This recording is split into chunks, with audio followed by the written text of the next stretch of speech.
reconhecer a eleição de Luiz Inácio Lula da Silva, inclusive já se encontrou com ele. A minha pergunta para o senhor é a seguinte: no seu partido, no PP, o Lula já deixou claro que o PT não deve ter um candidato à presidência da Câmara, o PL colocou-se na oposição. No seu partido, Progressistas, pode haver uma parte da bancada, pelo menos, que vote com o governo ou faça parte, eventualmente, de uma bancada do governo eleito? Amanda, bom dia. Eu quero dizer para você o seguinte: não tem nenhum risco e nenhum perigo eu fazer essa afirmação. Eu disse inicialmente que eu sou da área biológica, e na área biológica nós não ficamos com dúvida, nós esclarecemos. Ontem, o PL entrou com um pedido de anulação da eleição, exatamente porque houve inconsistências. Eu tenho o relatório das Forças Armadas, e o que diz aqui é que nesse relatório das Forças Armadas eles foram impedidos de ter acesso ao código-fonte. Então veja, isso, quando nós temos indícios, Amanda, nós não podemos ficar simplesmente com a satisfação de que alguém chegou, fez uma declaração em que alguém vai para a rua e diz assim: esses são golpistas. O que significa golpe? É importante a gente fazer uma análise fria disso. É golpe quando você quebra uma regra. E a Constituição brasileira, desde 1988, ela dá condição de manifestação diante a insatisfação.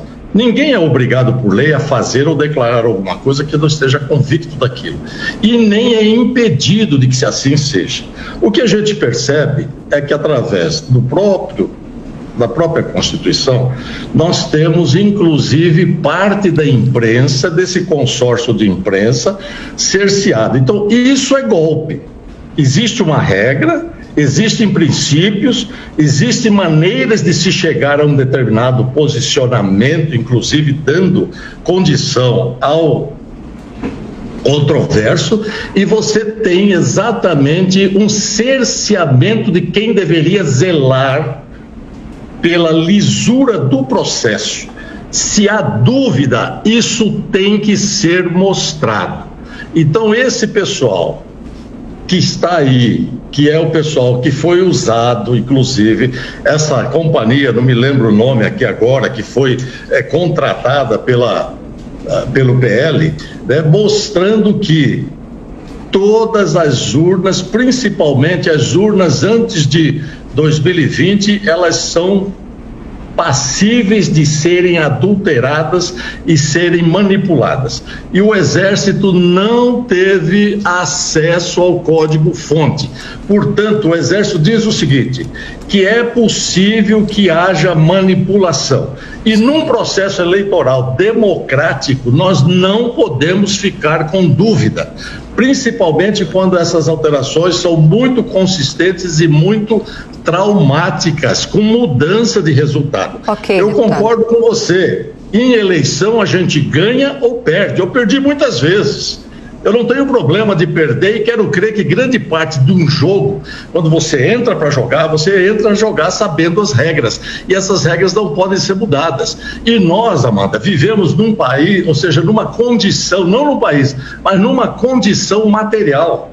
Nós temos que ter a materialização e a pergunta é por que esse grupo que está hoje no Supremo Tribunal Federal trabalhou, fez campanha, agrediu a Constituição, contrariou o artigo 95, em que juiz não deve fazer campanha, não deve se envolver em política, e eles foram exatamente para isso, para manter, e derrubaram 3 projetos de lei aprovados, transformados em lei, inclusive um que a presidente Dilma foi, inclusive, vetou e foi derrubado pelo Congresso, e agora a PEC 135, que não passou com a participação. E, na verdade, nós temos evidências claras, indiscutíveis, de que há manipulação. Então, por isso eu volto a afirmar sem nenhum medo.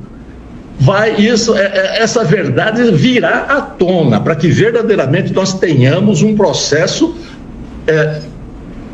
sério, que possa ser confiável. Agora, deputado... Não tem jeito. Nós já estouramos... Uai, seu app de vídeos curtos.